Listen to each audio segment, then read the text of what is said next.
Hello बच्चों, अर्धवार्षिक परीक्षा के लिए कक्षा 11वीं में हिंदी का जो सिलेबस है, वो मैं आपको बता रहा हूँ। सबसे पहले गद्य खंड पर आते हैं। गद्य खंड में जो आपके पाठ हैं, जो आपको तैयार करना है, नमक का दारोगा, मियाँ नसीरुद्दीन, अपू के साथ 2.5 साल, विदाई संभाषण, गलता लोहा, रजनी और जामुन का पेड़। ये पाठों को आपको रिवीजन करना है और इन पाठों के नाम के साथ-साथ बेहतर होगा आप इनकी विधाएँ, जिन विधाओं में ये पाठ लिखे गए हैं, वो तैयार कर लें और इनके लेखकों के नाम भी याद कर लें, क्योंकि वस्तुनिष्ठ में ये प्रश्न आ जाते हैं कि अमुक पाठ किसने लिखा है या वह किस विधा में है। तो इन पाठों में 3 कहानियाँ दिखाई दे रही हैं। नमक का दारोगा ये कहानी है एक, गलता लोहा एक ये कहानी है और जामुन का पेड़ एक ये कहानी। और इन तीनों कहानियों के जो क्रमशः लेखक हैं, नमक का दारोगा कहानी के प्रेमचंद हैं, गलता लोहा कहानी के लेखक शेखर जोशी हैं और जामुन का पेड़ जो कहानी है उसके लेखक हैं कृष्ण चंद्र। इसके अलावा जो शेष पाठ है इसे मियाँ नसीरुद्दीन ये शब्द चित्र है, कृष्णा सोबती ने लिखा है। शब्द चित्र की जगह अगर उसमें रेखा चित्र आ जाता है तो आप रेखा चित्र पर मतलब उसको टिक लगा देंगे, ऑब्जेक्ट टिक में आ जाता है अगर तो। इसके अलावा अपू के साथ 2.5 साल ये संस्मरण है, सत्यजीत राय ने लिखा है। विदाई संभाषण व्यंग्य है, ये बालमुकुंद गुप्त ने लिखा है। और रजनी ये पटकथा है जिसे मन्नू भंडारी ने लिखी है। इसके अलावा गद्य खंड में जो और भी चीजें जैसे आती हैं इसके पोर्शन में, वो है गद्य साहित्य का इतिहास एवं प्रवृत्तियां। तो इन प्रवृत्तियों में क्या रहता है, जैसे भारतेंदु काल के निबंधों की विशेषताएं हैं, या द्विवेदी काल के निबंधों की विशेषताएं हैं, या शुक्ल युग के निबंधों की विशेषताएं हैं, या शुक्लोत्तर युग के निबंधों की विशेषताएं हैं, या उस काल के 2 निबंधों के नाम और उनके रचनाकार हैं, मतलब लेखक हैं। तो ऐसे भी प्रश्न इसमें ऐसे आ जाते हैं। इसके अलावा कहानी, संस्मरण, व्यंग्यात्मक निबंध और एकांकी को तैयार करना है। गद्य खंड की व्याख्या और लेखक परिचय, ये सिलेबस है आपका गद्य खंड का।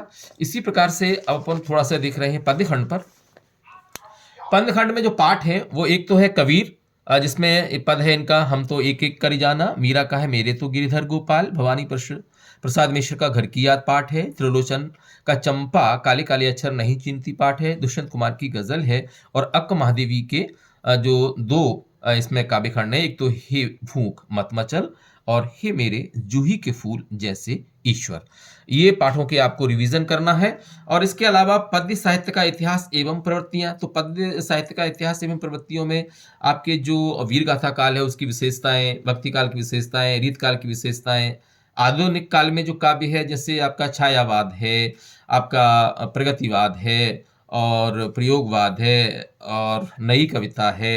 इसके अलावा द्विवेदी युग और भारतीय युग जो शुरुआत में आते हैं उनकी विशेषताएं भी कभी कभी पूछ ली जाती हैं, और इससे प्रत्येक काल के 2-2 कवि और उनकी रचनाएं भी अपने को अगर याद है तो बेहतर होगा। पद्यखंड की व्याख्या इसमें से आएगी, इन्हीं पाठों में से, और इन्हीं कवियों में से किसी एक का कवि परिचय आएगा। ये आपका पद्यखंड का था। इसके अलावा जो आपकी वितान पुस्तक है, तो वितान पुस्तक में ये 3 पाठ तैयार करने हैं। भारतीय गायिकाओं में बेजोड़ लता मंगेशकर, ये कुमार गंधर्व का पाठ है। राजस्थान की रजत बूंदें, ये अनुपम मिश्र का पाठ है। और आलो आधारी, ये बेबी हालदार का पाठ है। तो इन तीनों पाठों को पढ़ करके इसमें जो भी मुख्य मुख्य बिंदु हैं जो वस्तुनिष्ठ आ सकते हैं और 1-2 अंक का प्रश्न भी आएगा, तो वो प्रश्न अपने को इसमें से तैयार करना है। इसके अलावा अभिव्यक्ति एवं माध्यम जो पुस्तक है अपनी, उसमें से आपको 5 पाठ नहीं तो कम से कम 4 पाठ तो आपको तैयार करने ही चाहिए।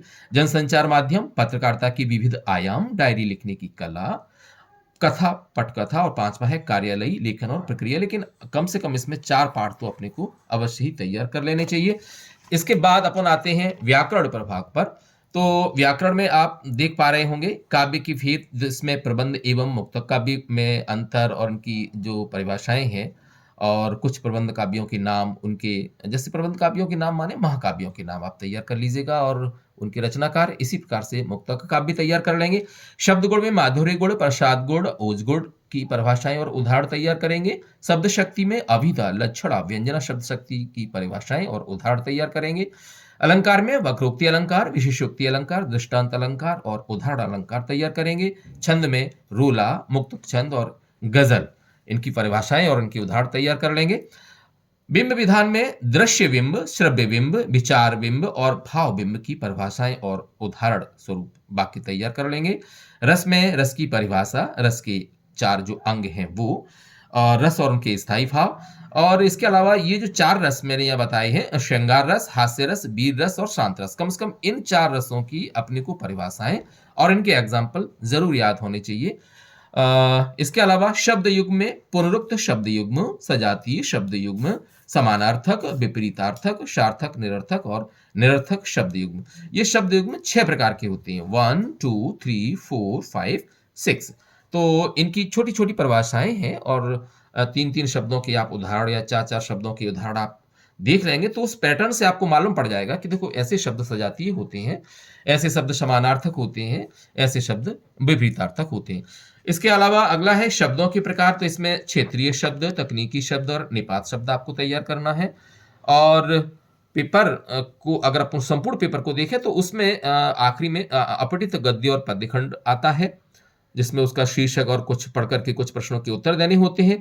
पत्र लेखन और निबंध आता है। इसके अलावा आपको संवाद लेखन, अनुच्छेद लेखन अथवा भाव प्रबंध भी तैयार कर लेना चाहिए। तो इस तरह से आपका ये मैंने सिलेबस बताया है। उम्मीद करता हूँ ये आपकी तैयारी में आपकी मदद करेगा।